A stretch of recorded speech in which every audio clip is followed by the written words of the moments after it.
आतिषबाजी आणि तेजस्वी रोषणाईनं संपूर्ण परिसर प्रकाशमय झाला, त्यामुळे क्षण दिमागदार आणि अविस्मरणीय ठरला. मंत्री प्रताप सरनाईक यांच्या संकल्पनेतून ही मूर्ती या ठिकाणी साकारण्यात आली.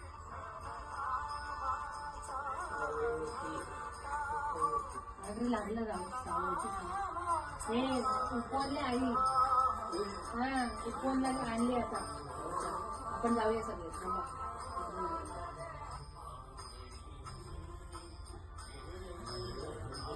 हो बोलते.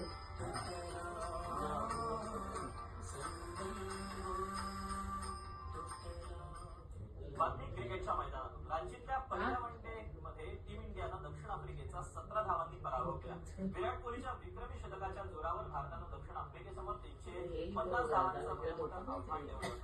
दक्षिण आफ्रिकेनं टीम इंडियाला उत्तर दिलं. मायक्रो यान्सन आणि मॅथ्यू रिसेटनं दमदार अर्धशतकं झळकावली, पण त्यांची झुंज अयशस्वी ठरली. भारतानं तर हर्षित राणानं 3 फलंदाजांना माघारी काढलं. यासह भारतानं 3 सामन्यांच्या या मालिकेत 1-0 अशी आघाडी घेतली.